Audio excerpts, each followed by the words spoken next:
This is exactly right. The Hulu original series Furious is now streaming on Hulu and Hulu on Disney+. Starring Emmy Rossum as Alice Black, Furious follows a rookie FBI agent on the hunt for Catherine, played by Lola Pettigrew, a mysterious and calculating female serial killer. While Alice upholds justice, Catherine kills for it, terrorizing the rich and powerful men of New York in her pursuit of vengeance. With secrets that change everything, Alice discovers there's a thin line between hunter and prey. Watch the Hulu original series Furious. Now streaming on Hulu and Hulu on Disney Plus for bundle subscribers. Terms apply. Goodbye. If you're thinking about your bra all day, you're probably wearing the wrong bra. If you're ready for a bra that's designed to support you, not distract you, there's Honeylove. Honeylove is an independent, female-founded brand with products designed by women who actually wear them. Treat yourself to the most advanced bras and shapewear on the market. Use our exclusive link to save 20% off Honeylove at honeylove.com/MFM. That's honeylove.com/MFM. After you check out, they'll ask where you heard about them. Please support our show and tell them we sent you. Experience the new standard in comfort and support with Honeylove. Goodbye. Hey everybody, here's the thing about other home security systems. They're all designed for after the window breaks, after someone's inside, after you get the notification, after the police come. SimpliSafe is the first system designed for before, stopping a break-in before it even begins. That's right. Unlike traditional security systems that only alert you after a break-in is already underway, SimpliSafe is designed to help prevent the crime before it starts. Their cameras can detect suspicious activity at the perimeter and alert live U.S.-based agents. Then SimpliSafe's agents assess the threat, intervene, speak through the camera to scare off the intruders, and call for 911 dispatch. That's right, and SimpliSafe has been protecting your world for 20 years, everybody. So celebrate their anniversary and save 60% on your new SimpliSafe system at simplisafe.com/stuff. That's 60% off, you guys, at simplisafe.com/stuff. Plus, when you order, write in our show name and the How Did You Hear About Us survey to let them know that we sent you. Don't forget, there's no safe like SimpliSafe.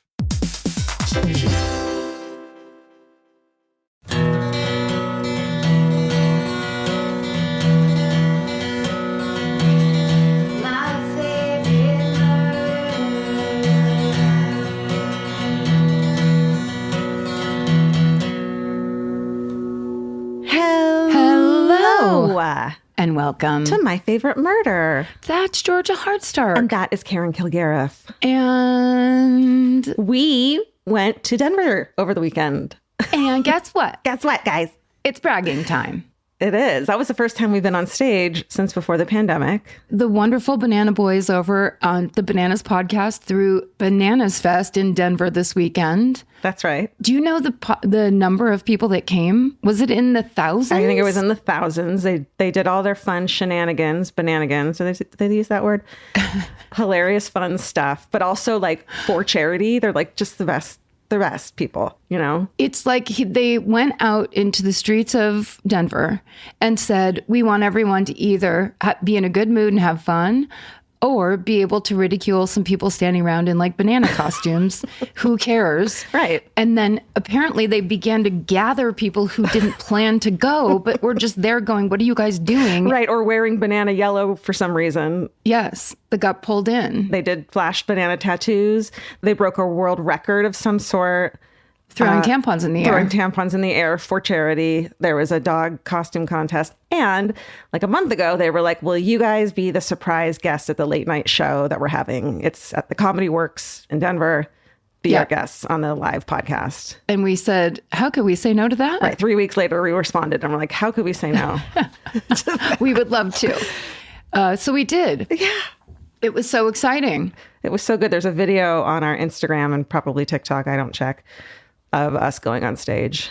It's very fun. Yeah, check if you are interested in anything Bananas Fest, seeing what happened. I mean, there's videos that are hilarious. There's a dance contest to dance like one of those guys that they put out next to a used car lot that just goes up and down like the wind tube guys. Yes. People are dancing like them. I mean, you can really get a sense of what was happening. And then 2 live podcasts at the Comedy Works. And you know what's so weird is that I'm getting off the plane in Denver, Colorado, going to an Exactly Right media like thing, you know, function, one could say. And I fucking run into Paul Holes He was on Of my all people. flight. He comes, I'm like waiting for Lauren Cook to get off the plane to meet me. And out comes this like fabulous fucking crime solver of a person. A proud citizen of Colorado Yeah. coming to greet you at the airport. It was surreal. I was like, are you the secret guest too? Like, did they not even tell us? That is secret. I have a photo. I'll put it on the Instagram. Yeah. So thanks, Denver, and all of the people from Scotland, people from Iceland, people from Maine. We met people from all over the world at Bananas Fest. It was amazing. It was amazing. Murder bananas. That's a thing. Check it out. Oh, but I actually have kind of an important corrections corner because the episode from last week, I covered the murder of Sean O'Callahan. And there are people on the MFM Instagram who are saying I was pronouncing Sean's name wrong. So Marin texted me and she basically said that was happening. And then she said, I really and truly care about getting a victim's name right and looked into her name before sending in the packet. I felt confident in the phonetic pronunciation.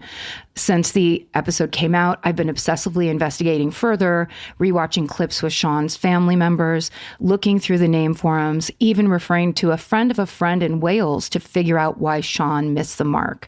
What I've gathered is that the on in Sean is similar to the on in Siobhan and rhymes with how an English person would pronounce barn, which would be bon, silent R. I think my American accent caused me to make it sound like I was mispronouncing that name.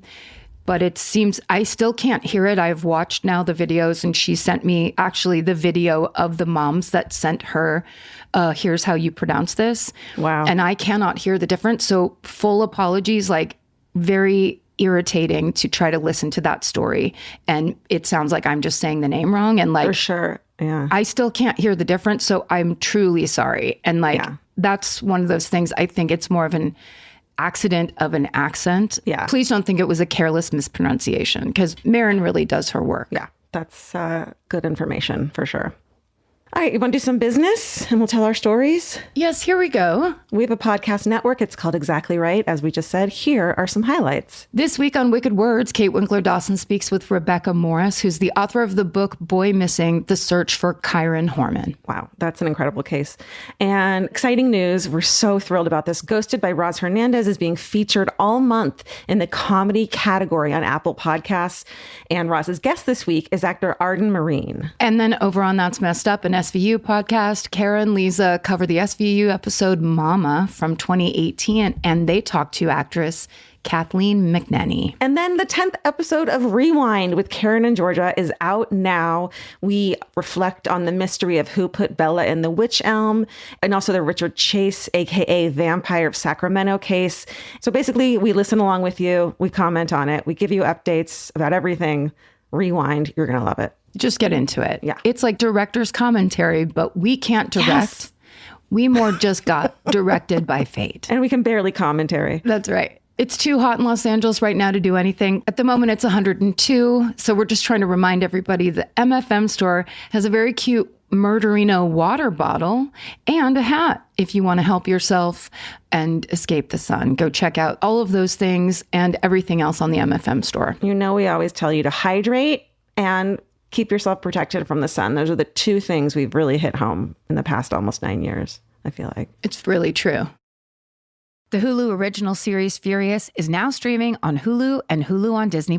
From Liz Merriweather, the Emmy-nominated executive producer of Dying for Sex and The Dropout, comes a gripping psychological thriller. Starring Emmy Rossum, Furious follows Alice Black, a rookie FBI agent on the hunt for Catherine, a mysterious and calculating female serial killer. It's Alice's first case on the job, and she's already bitten off more than she can chew. While Alice believes justice is achieved through law enforcement, Catherine has lost all faith in the legal system. She's taken it upon herself to terrorize the rich and powerful men of New York in her pursuit of vengeance. As Alice and Catherine's twisted game of cat and mouse unfolds, the lines between good and evil and right and wrong begin to blur. With shocking crimes, tangled relationships, and secrets that change everything, Alice discovers there's a thin line between hunter and prey. Watch the Hulu original series, Furious. Now streaming on Hulu and Hulu on Disney Plus for bundle subscribers. Terms apply. Goodbye.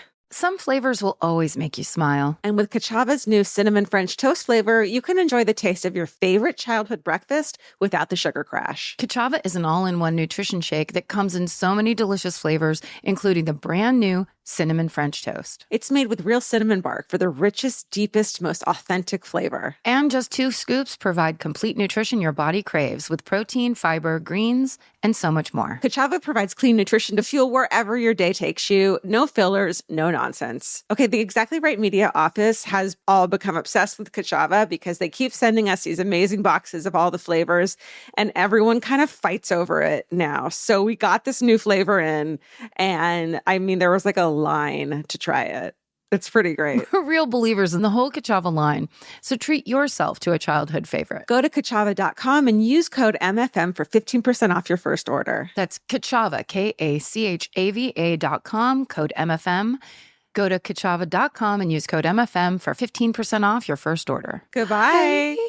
There's always a point in the day when your feet decide they've had enough. Especially if you've been running errands, traveling, or my favorite, just standing around. And that's where Reef comes in. Reef has been known for comfort since the 1980s. While many people think of their sandals first, they now make comfortable everyday shoes as well. Like Women's Neptune, a lightweight, everyday slip-on shoe with a crush-back heel so you can wear it traditionally or step on the heel and wear it like a slide. It's lightweight and breathable, which makes a noticeable difference if you're on your feet for long stretches. You know, we got some of these shoes. I know, they're so cute. They're super cute, but they are really lightweight. You don't think about that. Sometimes when I'm wearing like this heavy running shoes, they weigh your feet down. And these Reef ones are like super kicky and comfortable. Check out the Neptune on reef.com. That's REEF, and redeem 15% off your first purchase. Goodbye. Goodbye. Well, I've got a story. It's one that is a favorite of yours, an old school Black Widow. Oh, did you do it just for me? Just for you. So this story is about a serial killer who was dubbed the Giggling Granny. Ooh. She's often referred to as a Black Widow, but authorities are pretty sure she poisoned multiple family members, including horrendously some of her own children and grandchildren. This is the story of the serial killer Nannie Doss. You know her? I don't think so. So the main sources for this story are an article from the Encyclopedia of Alabama, an article from All That's Interesting, written by William DeLong, and an article by Gene Curtis from Tulsa World. The rest can be found on our show notes. Nannie Doss is born Nancy Hazel in 1905, small town called Blue Mountain, Alabama. Everyone calls her Nannie. So her mother had been unmarried when she got pregnant, was disowned by her family because she wouldn't say who the father was. But then when Nannie's born, she marries a man named Jim Hazel, who some people think is the actual biological father. So I'm not sure what's going on there. Either way, Jim Hazel, who is a poor farmer, not a great guy, and treats Nannie especially badly. Then the couple then has 4 more children, and the father treats these kids better because he sees them as legitimately his. Something's going on here. Okay. Not great. By the age of 5, Nannie is tasked with lots of difficult farm work, as well as taking care of all her younger siblings. Her father is physically abusive and requires all the children to work on the farm, only sending them to school intermittently, where they're mercilessly teased for their ugly clothes and lack of academic ability. Seems like it was kind of the norm back then. Just work was just as important or more important than school. Yeah. In America, people were just like, hey, we're out here on the prairie. We have to stay alive. Wait, sorry, what year is it? 1905 is when she's born. Yeah. Tough times. Still, Nannie does wind up learning to read, and this will be her salvation. And in a way, it also plays a role in her becoming a serial killer. Oh. So by the age of 7, Nannie is beginning to escape from her awful life in the pages of pulpy romance novels and magazines, which had to feel so amazing to be able to read and get out of like this awful little place you're in, if only in your head. Yeah, you escape through fantasy. Yeah. Around that same time, she and her mother take a long train journey. And then on that trip, the train stops short to avoid hitting a tree that had been knocked onto the tracks. So Nannie is jerked forward, hits her head hard on the metal seat in front of her. And from the way the injury is described, it sounds like she has a bad concussion. So we have head injury, abuse, head injury. And there's, of course, no medical treatment that she's given. According to Nannie's family, her demeanor changes immediately after the accident. At the age of 7, she begins mimicking the abuse she'd suffered at the hands of her father, beating and abusing her younger siblings. To make matters worse, Nannie is sexually abused at the hands of other relatives, and her father prevents the abuse of her sibling, but kind of throws Nannie to the wolves, like not protecting her and then also blaming her for the abuse. Just horrendous all around. Yeah. Also, many people suffer abuse in childhood and they don't wind up and have head injuries and they don't wind up being serial killers, the majority of them. But for Nannie, it does seem like all the factors line up to point her in that direction. So into her late teens, and really for her whole life, Nannie remains absolutely obsessed with romance novels. And they give her this fantasy of being swept off her feet by a man who is unlike any of the men she's ever met. And she's singularly focused on falling in love. Nannie's father forbids his daughter from wearing attractive clothes, doing her hair, and wearing makeup, so she can't meet anyone, is what he's hoping for. But when she's around 16 in 1921, she gets a lucky break. She convinces her father to let her take a job at a thread factory. And it's here that she finally gets to socialize with other teenagers. At the factory, Nannie meets a boy named Charlie Braggs. He's a year older than her. He's 17. And her father changes his tune about men and encourages the relationship, hustling the two teenagers along to get married quickly. Because he sees it as an opportunity to like relinquish responsibility for her. One less mouth to feed. Yeah. Exactly. Mm-hmm. Nannie and Charlie do get married quickly. And it's only after the wedding night that Charlie tells Nannie that his mother will be living with them. Oh. Yeah. Not fair. Like, not cool. And obviously, as a teenage newlywed, this is not ideal for her. So she and her mother-in-law, of course, no shock, have a terrible relationship. Charlie's mother is hypercritical, and Charlie typically sides with her. She tries to forbid Nannie from reading her romance novels, saying they're like basically her cheating on her husband by reading those novels.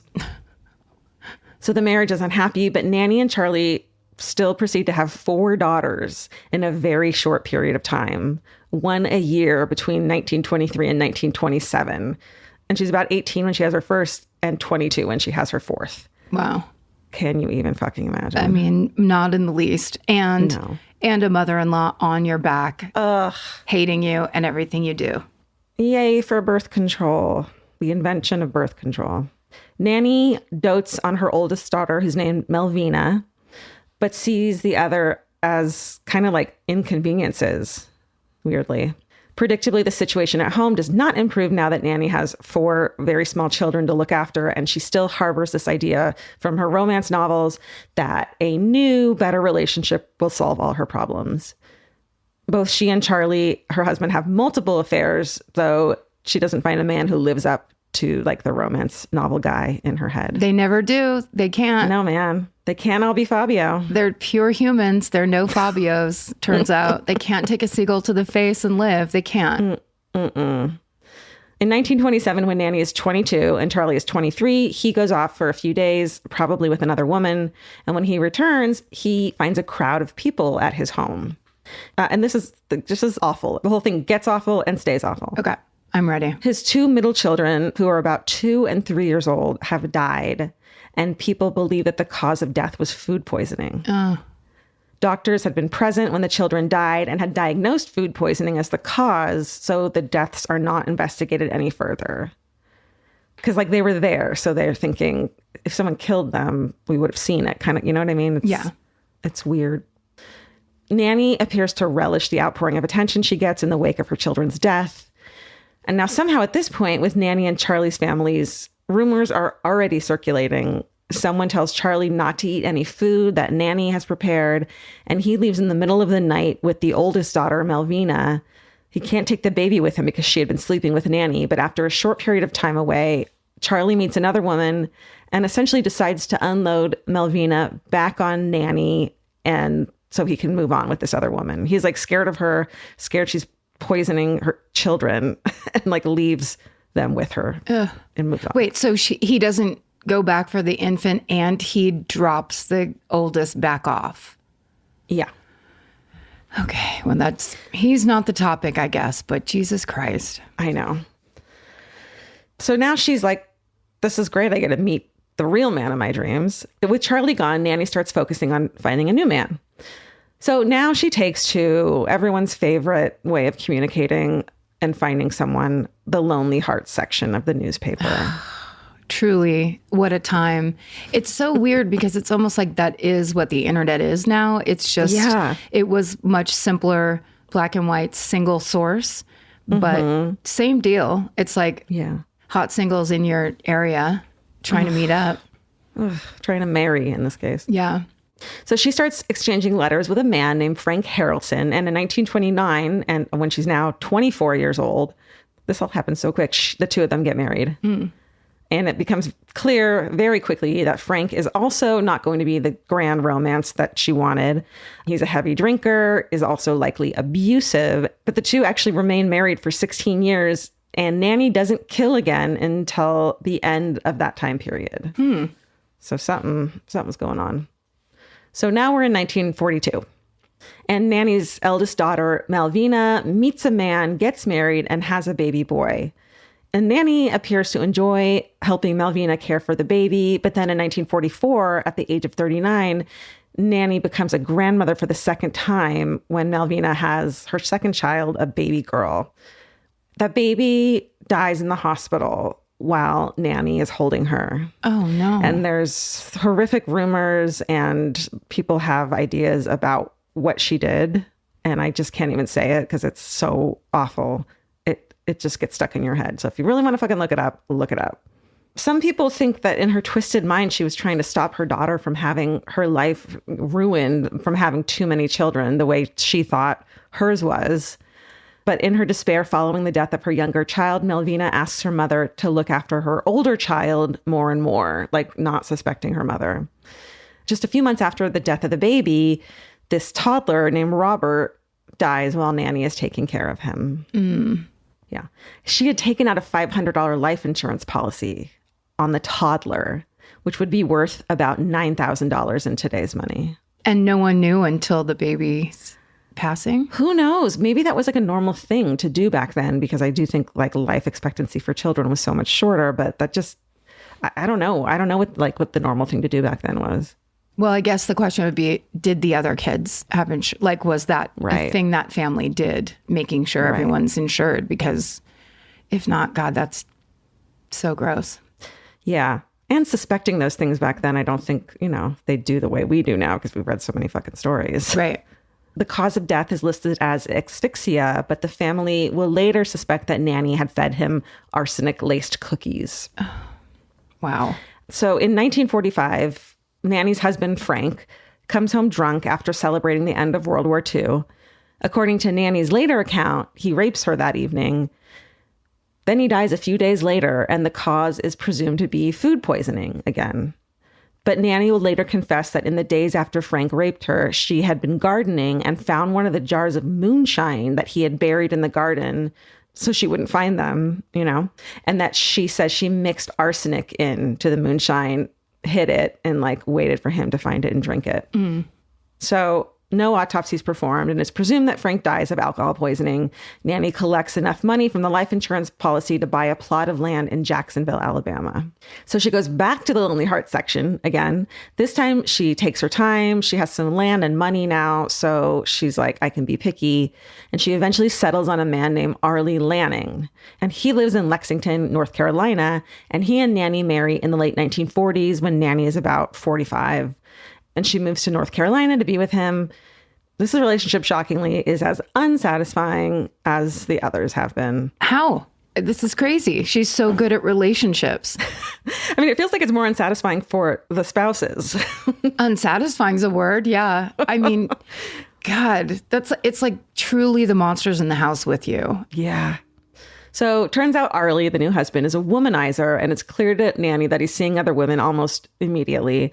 They separate and get back together repeatedly. Both of them have multiple affairs. And in 1952, after breaking up and getting back together a bunch, Nannie, now in her late 40s, gets back together with him and then plays the part of a perfect wife.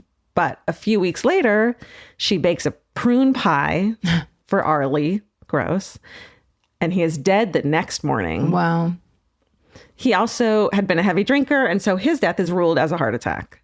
I mean, you could also rule it as death by prune pie, because can you imagine, just think of it for 1 second, having a slice of prune pie on its own. It's so sticky. disgusting. So sticky. So tart. Yeah. After his death, she moves in with his family, which is fucking dangerous for them. She lives with Arlie's mother and sister and learns that Arlie's will had not been updated, but because they're married, she still gets most of his estate, but his house had been left to his sister.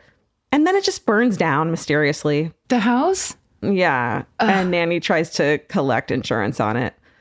And then Arlie's mother falls ill while Nannie lives there.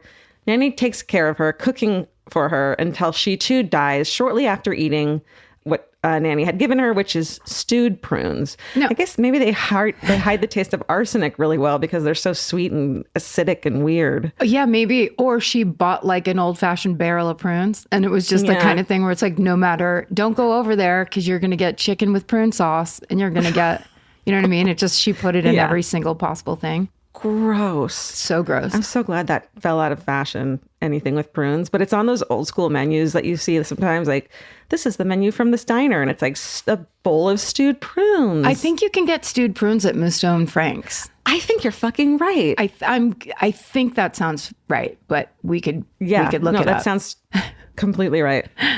I mean, you know, look, they keep you regular. They actually work. They do. In a time where people were only eating meat, cheese, and potatoes, I bet it was necessary. Absolutely. Then Nannie goes on and on about Nannie moving in with her sister Debbie. She'd been sick and then dies shortly after Nannie moves in with her. Nannie goes back to the Lonely Heart section, this time focusing on a section for older people called the Diamond Circle. So sexy. She meets a man named Richard Morton. He lives in Emporia, Kansas. They get married. Nannie moves to Kansas. And during this time, Nannie's awful, terrible, abusive father dies. And Nannie's mother moves in with them. She fucking dies not long after having eaten more of Nannie's stewed prunes. That tracks, right? Just like, that's your core wound right there. Your parents who treated you so badly. Totally. How many people is that at this point? Is it like 6 people she's killed? It's a lot. It's so many. I know. I don't know if she just does it for the life insurance, which would be different than just this like need to constantly kill people. Right. For the attention or for no reason or to like move on with her life. It's just, seems like both a little bit. Yeah, it does. It's not, I think it would be more overt if it was like purely financial. Right. Yeah, she would have gotten caught earlier maybe if it was like that. Now she shifts her focus to her latest husband, Richard, who shockingly appears to not be that romantic ideal that Nannie was looking for. But at first, everything is great. He's wealthy. They live in a nice house, it seems. But he leaves on a lot of multi-day trips. Shocker, turns out he's having multiple affairs. She immediately starts looking for yet another husband and starts taking out life insurance policies. And Richard dies in 1953 after drinking a thermos of coffee that Nannie had made for him. I wonder, she has like a type, obviously. And I wonder if she's like falling in love with this type that she kind of she doesn't realize about herself that she's picking these people. Right. And she's like seeing them as this romantic thing. Then she gets disappointed and she goes into like a rage of like, you're supposed to be this and you're actually exactly like my father or you're whatever. Like, that's kind of, I just made that up right now, but it makes no sense. Like after the third one, you don't go, oh no, he's an alcoholic. I have to leave right now because I know how this is going to end. But it's like she has something invested in how it's going to end because she gets revenge. Like she wants it almost to end that way so she can justify what she's about to do. She's kind of maybe killing her father every time. Ooh. That's a real, Yeah. I am not a professional psychologist and I'm not giving anyone medical advice right now. I wish you would. No. I'll go back to school. He was really old, so no one looks into his death. And by really old, who the fuck knows what that means? Because old back then was my age, essentially. Yeah, really. My guess is he was 56. People are like, Right. Jesus, how did he make it to 56? Marries another man. His name is Samuel Doss. He lives in Tulsa, Oklahoma. And at this point, Nannie is 48 years old. Okay, she's a little older than me. He isn't abusive. He doesn't touch alcohol. And he doesn't cheat. What? Fucking here we go. Hey there. But unfortunately, he still doesn't work as a husband for Nannie because he's a devout Christian and disapproves of her beloved romance novels. Ugh. So he's like, You can't read them anymore. He withholds money from her unless she lives by his rules. But then, she gets a life insurance policy out on him. They share a bank account. She's not going to argue. She's like, oh, is that how you want it to go? Okay, sounds good. I'm going down to Allstate tomorrow. Your decision. Right. And he bans the romance novels from his house, from their house. Hey, guess what? In 1954, Samuel falls ill after eating, say it with me, prune cakes. Prune cake. There we go. He's hospitalized for a month, but he doesn't die. He's released. And then right before being released from the hospital, he dies. After drinking coffee that Nanny had given him. But because he had just been sick and got better, someone was like, that's fucking weird, finally. Who? Someone caught on? The doctor who treated him for being sick is like, I did a good job. And I refused to let my name be dragged through the mud. I don't know, whatever it was. He was like. He was all clear when he left my spot. Yeah. I'm sorry. Yeah. I'm really quick looking up prune cake. I just want to see what it looks like. My grandma used to make plum cake. She had this gorgeous plum tree in her backyard. And it was more like a pound cake with or like a pineapple upside down pound cake. Yes. But with plums in it. And it was amazing. But I guess you could call that prune cake because a plum. Prunes are just dried plums, as far as I know. My sister and I actually got into a fight about this because we were somewhere and there was a thing that said it was a prune tree. And I'm like, as far as I know, it's not a prune tree until after the plums are dried. It's like it doesn't start that way. But I'm sorry, every picture of prune cake on the internet looks really delicious. Let me see. Let me see if it's my grandma's. Well, it's like there's old-fashioned prune cake, which is just squares. That's pretty close. Yeah. But then there's this one when you said it looks like pineapple upside down cake. One of those. Can you see it? Oh, like a bundt cake. Oh, yeah. Yeah. Right. Yeah. Okay. We challenge you to make a prune cake. Tag us. Post a photo, tag us. Threaten no one's life, take out no insurance just to make a prune cake. Or send us a recipe. I don't know why, but there's nothing I love more than like a coffee cake. Like a homemade recipe for like a coffee cake. Mm-hmm. My great Aunt Anne used to make the Bisquick coffee cake that was on the back of the Bisquick box. It's just basically a pile of brown sugar and then some Bisquick, but so good. Have you ever had the one they have at Vaughn's? Does Vaughn's still exist? Yeah. Our local grocery store. My grandma used to get it. It looks like a bundt cake. And it's like a bundt coffee cake called Sock It To Me cake. I don't know why it was called that, but she always used to get it. You could get like a half loaf of it. It was so cute in the bakery section. What was the flavor? Sock It To Me cake. It was like a coffee crumble cake. Oh, now I have to look that one up. Sorry. But look it up. Well, also because, Sock It To Me was the saying was it Laugh-In on that 60s variety show? I wonder if that's where it comes from. Ooh, Sock It To Me cake comes right up. Ooh. This easy Sock It To Me cake uses a butter yellow cake mix, adds cinnamon, brown sugar, and pecans. I think we're talking about the same thing. Yeah. Is that it? That's fucking it. Oh, it's all iced on top. Oh my God. We should just do a food podcast where we talk about, just like show each other pictures of food we like and talk about it because it's truly where we come alive. It's not, it's not visual. It's food memories. Talk about them. Oh my God. Did I tell you that I had a friend who wanted to start a podcast about food history? She needed a name. And I fucking love coming up with punny names. Mm-hmm. So I came up with A Time and a Plate. Oh. Hey. That's really good. Yeah. Congratulations. Yeah, thank you. Write that down in your little comedy notebook. My little notebook of wins. Hey, back to this serial killer. Oh, okay. Yeah, you're right. So the doctor is like, wait a second. Somehow he convinces Nanny to allow a autopsy, which none of her victims had before. Right. And the autopsy, shocking, reveals that Samuel Doss had ingested enough arsenic to kill a horse. Oh, I love that comparison. And anything that's enough to do something to a horse is what every metric should be, in my opinion. That makes sense. Yeah. Or elephant, like the bigger, it gets bigger and bigger. Because basically they're saying she OD'd him on arsenic, which is a terrible way to die in the first place. Absolutely. Oof. So she is arrested. She's charged with Samuel's murder, and she basically confesses to murdering 4 of her 5 husbands. with her first husband being the only one to survive. She had poisoned all of them, but only 4 of them died. The first one made it through. He made it. And she laughs and jokes with the police while she confesses. Yeah, she doesn't care. No. At this point, she could be played by like an old lady Roseanne Barr. Oh, yeah. Essentially. You know what I mean? Like, but looking real granny-ish. Unsuspecting granny style. Mrs. Doubtfire-y. Do you think she was playing that part up? To Probably. Seem unsuspecting? Yeah, right? And this winds up giving her the nickname the Giggling Granny, which becomes like widely reported in the press as like a big story. She insists that she didn't kill any of her other family members, but authorities exhume more of the bodies of her relatives, and one being her second husband, who she's already admitted to poisoning.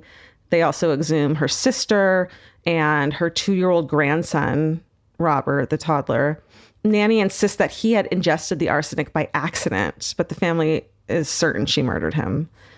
And arsenic is found in all 3 of those bodies. Oh, wow. Authorities suspect that Nannie Doss killed as many as 12 people, all husbands and relatives. 12.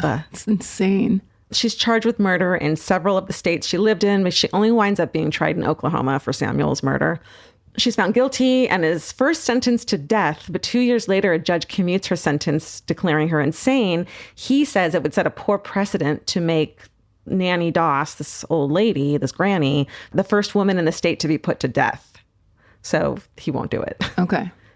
Nannie Doss dies of leukemia 10 years into her sentence at the old age of 59. And in the wake of her arrest and trial, the Oklahoma legislature approves a bill nicknamed the Nannie Doss Bill. And it appoints state medical examiners who must investigate all unexplained deaths that don't occur in the presence of a medical professional. That was the late 50s that happened? No, she was in her late 50s. No, that was 54 when he died. So I'm not really, I don't know exactly when. But I mean, arguably recently. Yeah, like close to the 60s. You know what?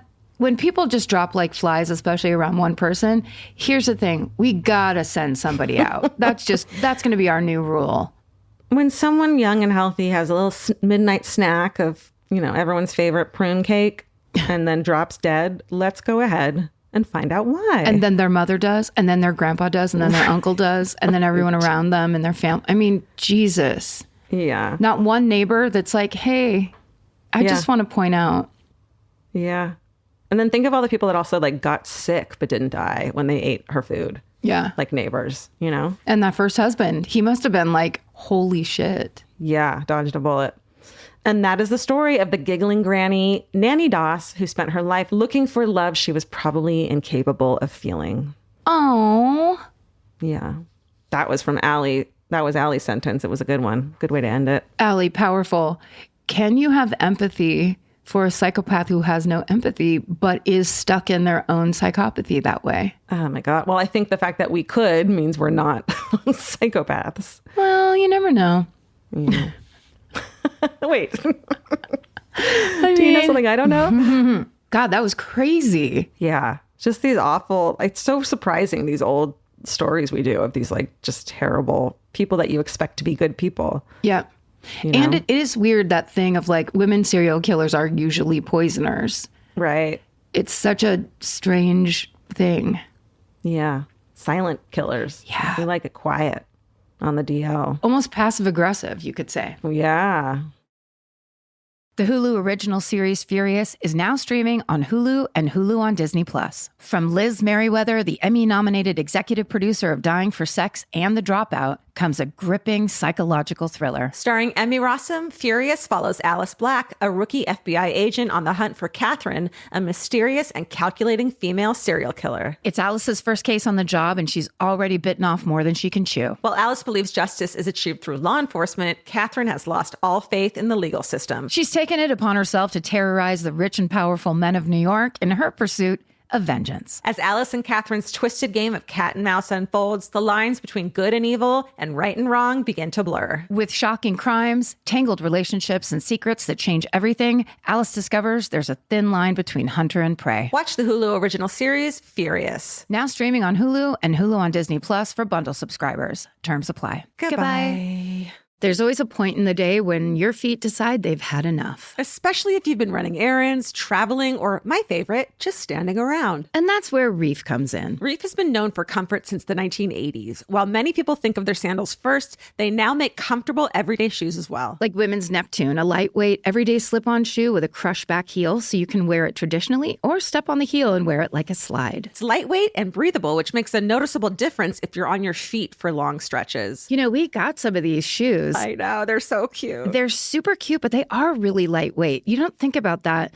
Sometimes when I'm wearing like this heavy running shoes, they weigh your feet down. And these Reef ones are like super kicky and comfortable. Check out the Neptune on reef.com. That's REEF, and redeem 15% off your first purchase. Goodbye. Goodbye. Buying clothes is easy. That's why everyone's always doing it. But finding clothes you actually want to wear is the hard part. Get all your favorite elevated essentials at Quince. Quince specializes in effortless, high-quality essentials like ultra-soft organic cotton and premium Mongolian cashmere sweaters. They're beautifully tailored and built to last. And it's not just apparel. Quince also brings that same everyday elevation to everything they offer, from hotel-quality bedding and bath to kitchen staples, essentials, and thoughtfully designed furniture. They work directly with ethical factories, so you're paying for quality, not brand markup. It's so true that they have wonderful items that aren't just clothes. I have like 3 of their 100% mulberry silk pillowcases. I've bought throws from there. I've bought bedding from there. And it is just as great quality as their clothes and super affordable. Upgrade your everyday. Download the Quince app for app-exclusive offers or go to quince.com/MFM.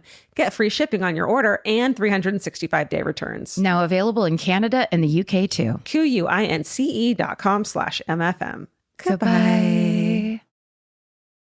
I'm going to shift into a different direction. Okay. Also difficult, but a little more, I guess, overall inspiring. Okay. I do want to say, though, a trigger warning for anybody. There is a talk of suicidal ideation in this story. So in case that's not something you want to hear right now, don't listen to this story. All right. So in October of 1983, 23-year-old Tami Oldham and her 34-year-old fiancé, Richard Sharp, are sailing a luxury yacht called the Hazana from Tahiti to San Diego. They've actually been hired to do this job. They're doing it for the people who own the Hazana. They left Tahiti on September 22nd. The trip is supposed to take about a month. And at this point, they're deep in the South Pacific. Richard is an expert sailor through and through. Tami is only slightly less seasoned than Richard. And this is, of course, a dream job for them. But it's also a little bittersweet for Tami. She's actually from San Diego, so she's a little trepidatious about heading back home. She remembers she craved independence and basically made a bunch of decisions and is now kind of looking back on what got her to that point. And this is something that she later says, quote, "San Diego, home sweet home. It seemed so long ago that I'd worked in the health food store and graduated from Point Loma High. I remember how I grabbed that diploma and split, cut every cord keeping me grounded. I remember how important it was for me to be free on my own." Amen. Yeah. Although that becomes a little ironic as the couple crosses the equator into the northern hemisphere, and that marks the halfway point on the trip. So they celebrate with a toast. What they don't know is that somewhere overhead, an unexpected and powerful storm is gathering, and it's going to change their lives forever. This is the story of Richard Sharp, Tami Oldham, and an extraordinary survival at sea. Wow. So the main sources that Marin used in the research today are Tami Oldham's own book. Now, her name is now Tami Oldham Ashcraft, and the book is called Red Sky in Mourning, and mourning is with the U. And then several articles by Hawaii Tribune Herald journalist Jean Tao from 1983, and the rest of the sources are in our show notes.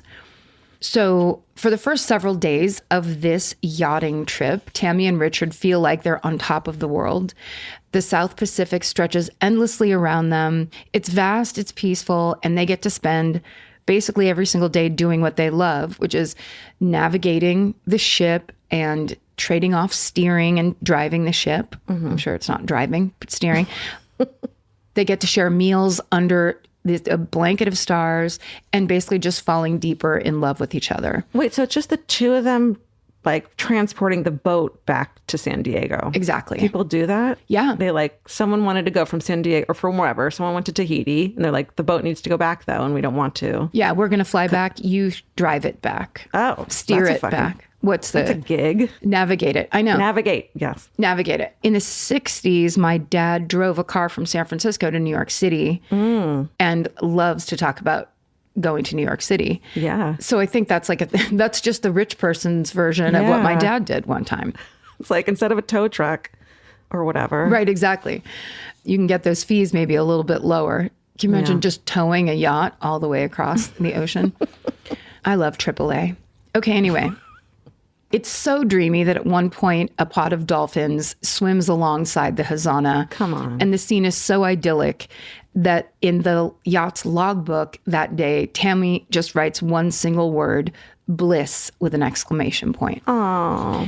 But just over 2 weeks into the trip, the atmosphere shifts. It's October 8th, and weather reports mention a storm brewing near the Americas. So right now, that's far away from the Hazana, from where they are in the boat. But it's concerning enough that Richard makes a note in the logbook that says, watch this one. Oy. It's a big enough storm that it already has a name. They're calling it Raymond. So they decide to steer the yacht north, hoping to basically outrun it. But Raymond is stronger and faster, and it's growing stronger and faster by the minute. It's also moving unpredictably, so it's difficult to track. So by the night of October 10th, the outer bands of the storm close in, and the Hazana gets hit with heavy rain and fierce winds. So it's clear to Tami and Richard that they have to do everything in their power to power and get themselves away from Raymond. So they try to outrun the storm in the early hours of October 11th, pushing the yacht and themselves to the limit. Increasingly strong winds tear apart one of the yacht's sails.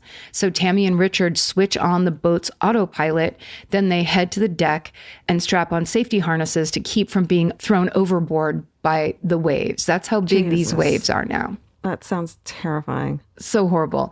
The wind is so loud that they can barely hear each other speaking, but still they work together to keep this yacht under control. The water is splashing on the deck. It's drenching them. Richard and Tami crawl on all fours to the front of the Hazana. They take down the damaged sail and spend 2 hours putting up a brand new one. Their 2 fucking hours. 2 hours. Their fingers are raw and blistered, and they just it's like they have to do it. Once they're done, of course, they're exhausted, but this is just the beginning. No. 12 hours later, the storm strengthens into Hurricane Raymond, and its core is heading straight for the Hazana at an even faster pace. So they are in the shit. They didn't outrun it. And Yeah. worst case scenario. Fuck this shit, man. Like, I won't watch the movies and stuff and like documentaries about storms on the sea or hurricanes. Like, I can't handle this shit. It's almost like, what's the opposite of claustrophobia? Well, you're just totally out of control. You're at the whim of nature and just like getting tossed around by nature. Horrible. I can't handle it. It's so funny because my sister and my cousins came to visit me. And so we watched a show called Eye of the Storm. And it's just basically iPhone footage of people in tornadoes, people in insane, like it's so crazy, snowstorms, blizzards. Oh my God.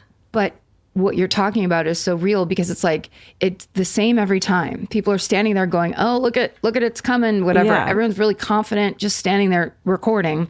Yeah. Cut to, they didn't realize how close it was. Right. Tsunamis, all that shit. Yes. This one guy, it's incredible. His phone stayed on the whole time. He was standing there recording the tornado and and he's at work. And suddenly it's like coming and the wind gusts up and he has to hook his arm around the push bar on the door of the front of the store. And he basically has to hold himself there while the tornado passes over him and the store. Jesus. And he does it. Now imagine doing that, but if you let go, you're in the fucking ocean, in the middle of the fucking ocean. In the middle of the ocean, where just sea monsters are waiting. Okay. I'll stay home. Thank you. I just started a second story within my survival story. I just told a story within a story. This is the kind of high-level podcasting that we promise you on a weekly basis. Prune cakes and stories within stories. Okay. And then, of course, Frank has to have his say. Okay. Despite their best efforts over the past couple of days, Tami and Richard cannot outrun the storm. In the logbook, Richard writes, quote, "All we can do is pray." So now it's October 12th. Tami and Richard find themselves in the middle of a now Category 4 hurricane. The seas are unimaginably rough. There are 115-mile-an-hour winds, waves that are 50 feet tall, 5-story building waves. Okay, yeah, I want a building comparison for sure. Yeah. Horse comparison, building, or football field. I'm going to need Okay. at all times. You know what I mean? I can only do a building. That's fine. Yards are too hard for me. I'm not as familiar. So Tami would later say, quote, "The sound of the wind was terrifying. The boat would rise up high and then drop into deep troughs. Each wave would lift us into the air only to slam us back down. I was scared out of my mind." End quote. Richard's doing his best to steer the boat while trying to basically stay upright. So he gives Tami the only emergency beacon on board, which is a device that when you activate it transmits a distress signal to alert rescuers to the yacht's location. And Richard yells over the sound of the storm that she needs to put it on and head down to the cabin to take cover. So she's scared to death. Richard tries to reassure her. He yells to her, quote, "Someday we'll tell our grandchildren how we survived Hurricane Raymond." Oh, no, because I know now what's coming. You know what's coming. So she squeezes her fiance's hand and makes her way below deck. And she's somewhat reassured knowing Richard is wearing a safety harness. He's attached to the yacht. So when she's down in the cabin, she attaches her own harness to the base of the table and she braces herself as the yacht is violently rocked by wave after wave. And then things take a turn for the worse. Tami says, quote, "There were waves coming from unexpected directions, creating spots where the waves crashed down like breakers. I think we got caught in one of those spots because I had just gone below and secured my safety harness when I heard Richard scream, 'Oh my God.' He saw it coming. Then I felt the boat drop out from under me as we turned end over end. That's the last thing I remember." Holy shit. So what Tami is describing there is the Hazana being what's called pitch pulled, which is basically doing a frontward flip. No, I didn't know boats flipped. Yeah, I don't think they normally do. They're not supposed to, yeah. So Tami comes to.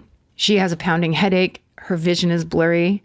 She can see that she's in a dark room that's covered with stuff. As she looks around, she sees cans of food, books, clothes, silverware, and lots of blood.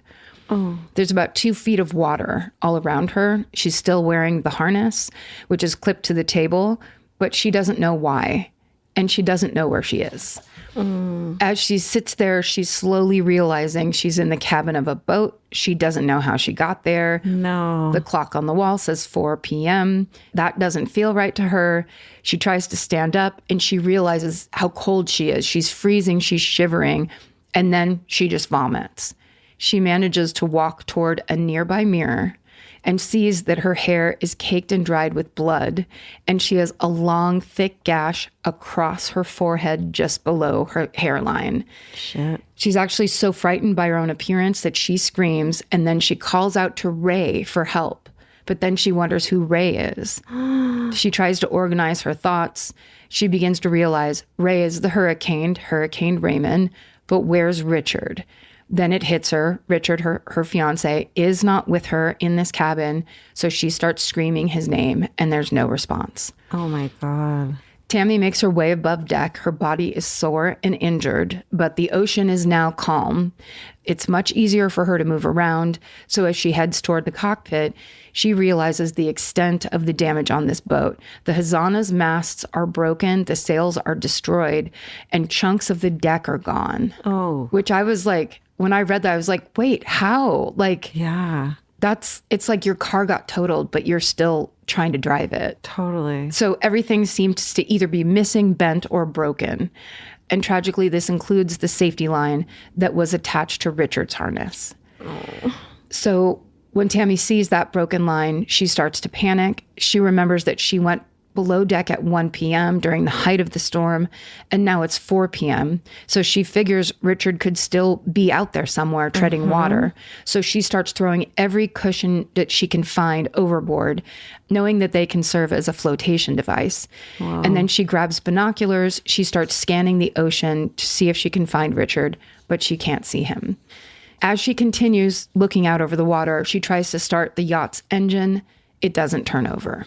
She's in an unbelievably difficult spot. The yacht is basically now an inoperable vessel. So Tami remembers the emergency beacon that Richard gave her before she went below deck. She tries it. It won't turn on. No. She pulls out the batteries, she reinserts them, and then dips the beacon into water, which is supposed to activate it. Nothing happens. Then she tries to send distress signals on the yacht's radio, but both of the Hassana's long and short distance radios have been destroyed in this storm. Fuck. So then Tami puts it together that she's actually been passed out for like 27 hours, not 3. Okay. Yeah. And then it hits her. She might never see Richard again. That's when it all comes together, that all of that action she took and looking for him and everything could be to naught. She realizes she's alone in the middle of the ocean in a mastless boat filled with water. And this is when the reality of that situation sinks in. She feels hopeless and she even contemplates suicide. But then in her darkest moment, she starts hearing what she describes as, quote, a strange little voice in my head. Oh. Yeah, third man. It was becoming my friend, my savior. The voice was scary, yet comforting too. It always seemed to know what to do or what I should do. Damn, great tie-in with my story from last week. Yep. If you want to listen to Georgia talk about the third man syndrome, listen to episode 444. You can hear all about it. So in Tami's case, the voice sounds sometimes like Richard, sometimes it sounds like her mother, and sometimes it sounds like her father. But whoever it is, they tell her, don't give up, keep the boat moving, that she needs to work on getting the water out of the cabin. It also tells her to keep looking for Richard. The voice sounds fully convinced that he's still alive, and that fills Tami with hope. Wow. So she gets to work. She takes stock of the supplies she has left. So she's got fishing gear. She's got a small medical kit, hand flares, a sponge, a small hand pump for removing pooled water. She's got canned beans, fruit, tuna, a pack of biscuits, 6 cans of water, several cans of beer, Cuban cigars, and about 25, and I would immediately vomit like she did the first time, and about 25 gallons of clean water in the yacht's tank, which is not much, but if she's careful, it would be enough to last her several weeks. Okay. So the first thing Tami does is use the medical kit on her wound. She has several wounds. She starts with the large gash on her forehead. Then she starts using the manual pump, and little by little, she starts getting water out of the cabin. And that's when the voice tells her to, quote, check the chart, make a plan to get to land. Whoa. So Tami goes to the logbook and she looks at the last position Richard had charted. Tami has experience navigating the ocean. In her own words, she is, quote, not a master navigator by any means, end quote, but she learned to sail on her father's boat. And in 1979, she completed her own first Pacific crossing. Wow. So it's not like she doesn't know what she's doing, but in this situation, she has to navigate with no navigation systems and a head injury that is making it hard for her to focus. Jesus. It's these crazy survival stories that you do when the realization is that, like, you can't just sit there and wait for someone to save you. You have to fucking do it on your own. And that's just like when I get exhausted thinking about it. Right. It's like you have to save yourself. No one's coming for you. Yeah. And like the only way to do that is to have hope. Like that seems like the trick, you know? Yeah. Or just, I think the thing of tasks, which I think they all say, you just start figuring out just another step. And then I think hope comes like after that, because then you're sort of busying yourself with necessary, errands and tasks or whatever, fixing things or pumping out water. There's a point to what you're doing, as opposed to just sitting there going, this is the worst, this is the worst. Yeah, I gotta wait for someone. Yeah. It's kind of like when you don't feel like going out, but you get ready anyway and you just go out tired. And then by the end, you're like, I'm so glad I went out. Yeah, it's exactly like that. That's every time anyone invites me anywhere, it's like I am on a crashed ship in the middle of the ocean. It's that hard. Okay. But the voice keeps talking to Tami, and the voice is saying, quote, "You should finish what you started, make a plan to get to land. Richard is home. Now you go home via Hawaii. It makes the most sense." End quote. So Tami actually goes and checks, and sure enough, the nearest land is Hilo, Hawaii, which is 1,500 miles away from the last location Richard charted. So it's basically the distance between Los Angeles and Houston in today's money. Wow. Okay. Tami says, quote, "I ran the risk of being off the latitude of Hawaii, so that was always really heavy on my mind. If I did not get to Hawaii, I would die." Yeah. It's all alone out there. Yeah. So I think about that sometimes because I really do love going to Hawaii. And I would think on that plane ride over, where just you can't think about it because truly underneath you is just the ocean for a really long time. That's so scary. It really is something. So Tami knows that because there's nothing working on the ship, she's going to have to navigate to Hawaii using a sextant, which is a tool used to measure the angle between the horizon and a celestial object, like the sun or the stars, and also her digital wristwatch, which she actually found while pumping the water out of the yacht's cabin. Wow. So the emergency beacon stopped working, but her Casio made it through. I'm actually picturing the one you have, that gold watch, the digital watch. The vintage looking one? Yeah. That's like from the 80s. Yeah. Totally.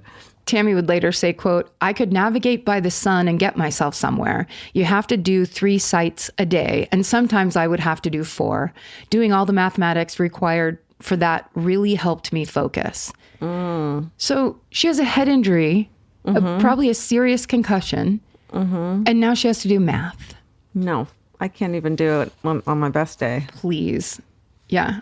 It's like, how much of a tip do you want to leave? No idea. The longer I think about it, the worse it's going to get. So the stakes, of course, are enormous. Tami has a finite amount of food and water. She has gruesome injuries. The yacht is hardly functioning. And to make it to Hawaii, she has to find a way to get control of this yacht and power it toward Hilo. She has to work with what's left of the wreckage, torn sails, broken masts, and the emergency sail that she and Richard put up. She actually ends up managing to rig them together in a way that lets her pick up a modest speed of around 2 miles an hour. Oh my God. But of course, once she gets it done, to her, it feels like now we're on our way. Yeah. She says, quote, "I thought about Richard all the time. I thought about our life together. I thought about my family. Your mind just races and runs around. I would think, have I completed the things I wanted to do in my life? Then there's this whole shout out to the universe. If I live, I promise I won't ever do this or that or whatever." Been there. I mean, you're just making promises to the universe. It's very humbling, and it really puts you in your place. End quote. Wow. So for the next 3 agonizing days, Tami suffers a high fever, and that fever breaks as the days and nights drag on. She's meticulously rationing her food and water, sipping just a small cup of water, and enjoying only 1 can of beer a day. The beer and actually the Cuban cigars are like a treat that she looks forward to, and that ends up building morale. So she's, she's really setting herself up in that structured way for success. But of course, spending so much time alone on the ocean in a state of exhaustion and in a state of grief and with a head injury takes a huge toll on Tami. Her mental state is suffering. 2 times as she charts her course, she sees boats on the horizon. Ooh. And at one point, a plane flies overhead. And wait, they're real? It's not a mirage? Well, she's actually not sure. Oh, but yeah. Every time she sees them, she desperately fires flares trying to get their attention, but every time the flares go unnoticed. Then she starts seeing things bobbing in the water. She sees a ripped tarp, flip-flops, soda bottles, and she would later wonder if she actually imagined those things, that her desperation and her loneliness was just growing more and more, so she just wanted to see it. Shit. Oh my God. She also could have been near the Great Pacific Plastic Patch, that horrifying lump of garbage that's in the ocean. Either way, she keeps on course. but her mind continues to play tricks on her. At one point, Tami wonders if she might already be dead and she's just stuck in limbo. And that's why the other boats in the plane didn't see her. Ooh. When there's no wind, she writes in the logbook that it's Satan's fault. I mean, she's not wrong. No, I mean, hey, it's got to be somebody's fault. Sure. 3 agonizing weeks pass. 3 weeks on a boat. 3 fucking weeks. Yeah. That's the longest time to be alone on a boat, not sure if you're going to make it. With the kind of head injury, just think about how quickly we send people to the hospital that could have a concussion. And she's just like trying to make it work. Jesus. Okay. Again, Tami considers ending her life, but the voice interrupts her and tells her to keep going. It says, quote, "Tami, you're close. You're so close. Believe in yourself." Oh my God. And sure enough, after 40 long days alone at sea, Whoa. Tami wakes up one morning and sees frigate birds circling overhead. She knows these birds rarely fly more than 500 miles from shore. It's the sign she's been looking for. Shit. Those frigates. Right? Then on November 18th, a rainy gray morning, Tami sees something on the horizon, and it's the big island of Hawaii. She fucking made She her fucking got destination. Like, not even like a different island. Nope. She did it. Jesus. She fires her flares again, and this time a Japanese research vessel sees the flares, and they come and find her. She is finally rescued. Oh my God. The crew members who greet Tami from that vessel are shocked by her appearance. Her hair is thickly matted. She is extremely frail. They tow her and the Hazana 2 miles into Hilo Harbor. So ultimately, it was 41 grueling days since Hurricane Raymond rolled the Hazana, and Tami Oldham has finally made it home. She's successfully navigated 1,500 miles to land through sheer determination and skill.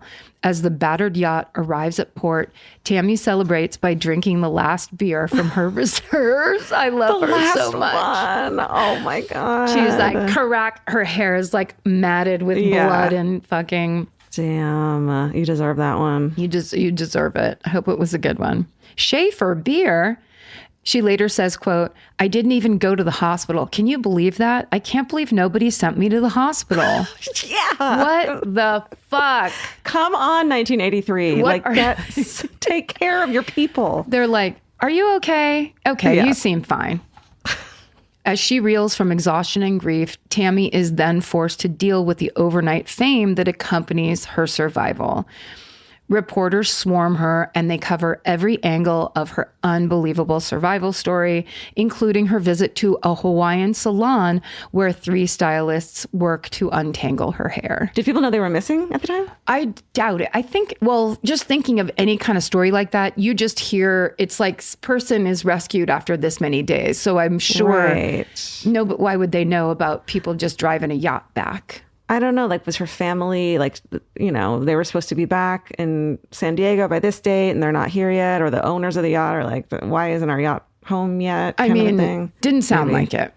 Okay. Didn't sound like it. Because you'd think if they knew, they'd send her to the hospital. Right. What do they do? Yeah. Here's a Mai Tai. Enjoy. Here, have some alcohol. It's great for head wounds. So Tami flies home to California on Thanksgiving Day. Mm-hmm. Her recovery is long, both physically and emotionally. And she'll later say, quote, "I had the head injury and I couldn't even read a book for nearly 5 years." Holy shit. So think about that. She navigated that fucking boat, but she couldn't, like, that was the kind of head trauma that she had. That is a major injury. Yeah.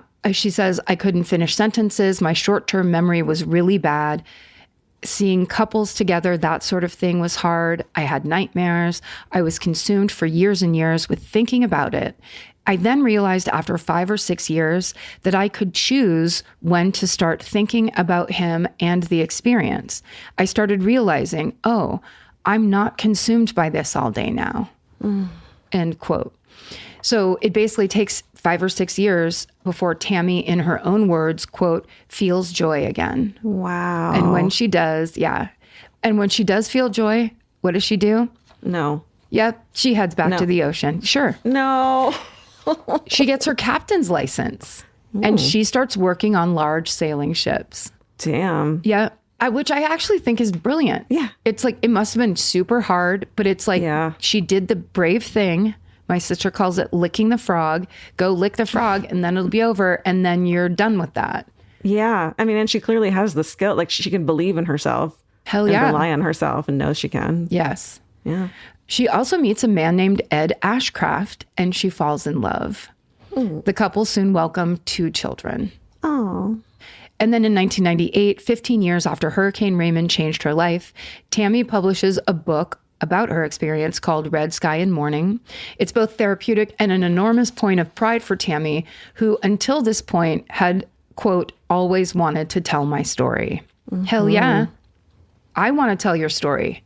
It's a great story. It's incredible. Everyone needs to hear it.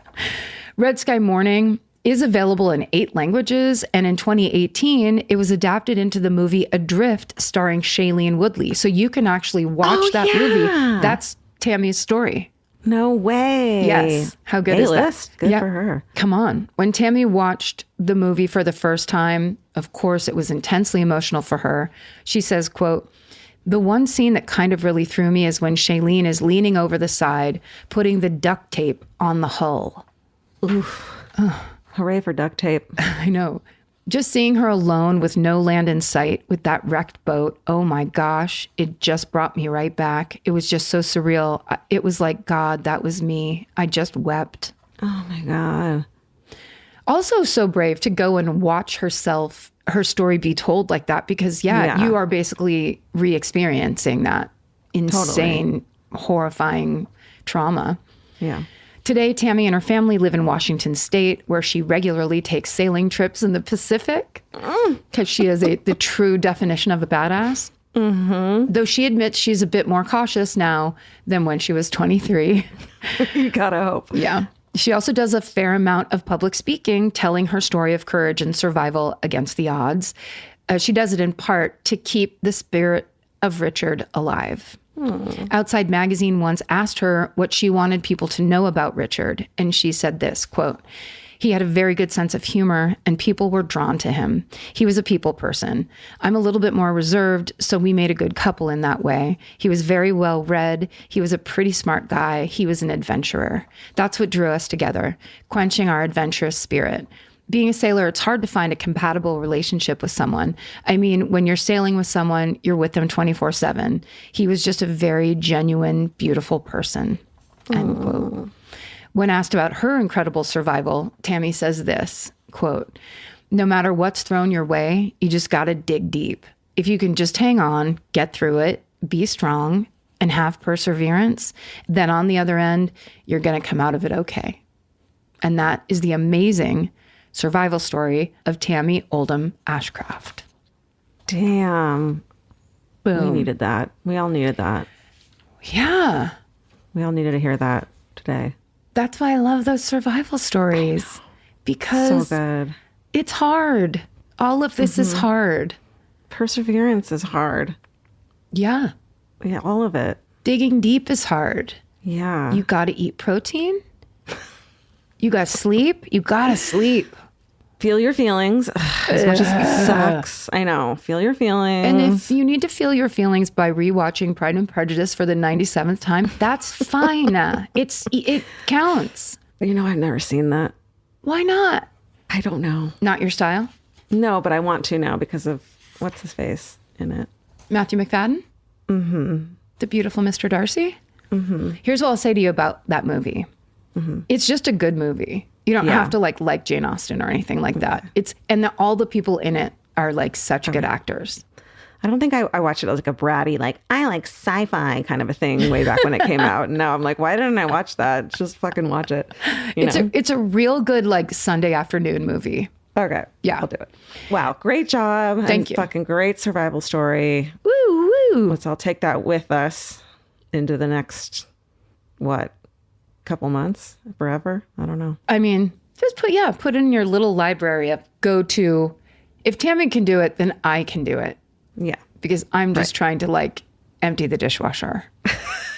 Perspective. It's important. Hey, should we do some what are you even doing right now? Where you guys tell us what you're even doing right now while you listen to the podcast. Yes. Okay. This one is from Gringa Tourist on Instagram. And it says, what are you even doing right now? Listening to your minisodes whilst working in archaeology in the Australian desert. Damn. Yeah, right. Listening to the upbeat minisodes to wake me up at 5 a.m. before walking all day, avoiding snakes and dingoes for a week straight. They keep me sane and in good spirits. Yay. Wow. That's amazing. That's really impressive. That's really... I love that we're there. That's where we are sometimes. How amazing is it? Sometimes we get to be in Australia again. Remember how we thrived in Australia? We had a great time in Australia. So That is good. amazing. I love that. Okay, this one's also from Instagram. It's from Lupita X Menendez. What am I even doing right now? I'm painting dozens of pages of newspaper, various vibrant colors for an oversized paper flower display for the children's room of my library. Oh. Special shout out to all the murderinos who have shared their going back to school journeys through the years. Y'all inspired me to go back and get my master's degree in library sciences. And now I am the cool children's librarian. Love you, ladies. Yes. I know. It's That's amazing. so awesome. There's a lot of library accounts on TikTok that just kill. They make videos. They're kind of doing dances or whatever. They're just doing cool stuff. And I'm like, yeah, librarians are the best. They really are. They really are. Also, you know, Danielle Kramer, who runs Exactly Right, the Exactly Right Network, she got her degree in library sciences. It's such a cool thing. I know some cool librarians. They're always like fucking smarter than you, but cool, but still cool about it. But they want to share that knowledge. That's what's so great about it. You know what I mean? Yes. They're very open. They're trying to here's how you use the Dewey Decimal System. I'm like, Danielle, I don't want to talk about this right now. That's all she ever wants to talk about. Blah, Jesus. blah, blah. Dewey Decimal System this, Dewey Decimal System that. Well, thank you guys for listening to this podcast episode. We appreciate you. Yeah, thank you guys the most, I think, out of think so. anybody, for sure. Truly. Delightful. That was a good episode. Tight. Yeah. We spanned a lot of topics. Yeah, that's right. We talked about food. Always a good time we talk about food. Prune cakes, unite. Okay, stay sexy. And don't get murdered. Good night. Elvis, do you want a cookie?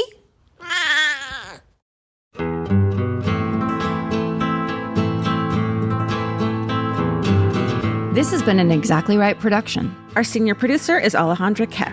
Our managing producer is Hannah Kyle Creighton. Our editor is Aristotle Acevedo. This episode was mixed by Liana Squilacci. Our researchers are Maren McClashin and Allie Elkin. Email your hometowns to myfavoritemurder@gmail.com. Follow the show on Instagram and Facebook at My Favorite Murder and Twitter at My Fave Murder.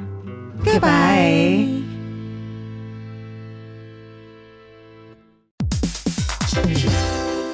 Hey, everybody. Here's the thing about other home security systems. They're all designed for after the window breaks, after someone's inside, after you get the notification, after the police come. SimpliSafe is the first system designed for before, stopping a break-in before it even begins. That's right. Unlike traditional security systems that only alert you after a break-in is already underway, SimpliSafe is designed to help prevent the crime before it starts. Their cameras can detect suspicious activity at the perimeter and alert live U.S.-based agents. Then SimpliSafe's agents assess the threat, intervene, speak through the camera to scare off the intruders, and call for 911 dispatch. That's right, and SimpliSafe has been protecting your world for 20 years, everybody. So celebrate their anniversary and save 60% on your new SimpliSafe system at simplisafe.com/stuff. That's 60% off, you guys, at simplisafe.com/stuff. Plus, when you order, write in our show name and the How Did You Hear About Us survey to let them know that we sent you.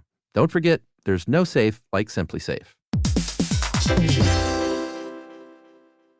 This may surprise you, but clothes that feel good and look good don't have to be mutually exclusive. Designs that make you feel as good as you look is what Hill House is known for. Hill House Home invented the viral nap dress. Hill House makes fun, versatile fashion that elevates your look. I now own 3 nap dresses. I love them. They're so comfy and cute. Pockets for days. For days. You know? Get 15% off your first order of $100 or more at hillhousehome.com with code MFM15. That's MFM15 for 15% off at hillhousehome.com. Goodbye. Hello, beautiful. I'm Amy Errett, founder of Madison Reed, a hair color company I named after my daughter. I started Madison Reed because I believed women deserve better. Better ingredients, better results, and the freedom to color on your terms. Color at home with our permanent hair color kit in less time and for less than a typical salon. It's a salon in a box for rich, dimensional color and 100% gray coverage. Try our 10-minute root touch-up kit for a permanent root refresh, or our hair and brow mascara to cover stray grays on the go. Or visit one of our 95 hair color bars nationwide to let our licensed pros color your hair for you. Join the more than 5 million women who have switched to our award-winning color. Visit madison-reed.com and use code PODCAST20 for 20% off your first order or service. Confident, bold, unstoppable. That's the power of Madison Reed.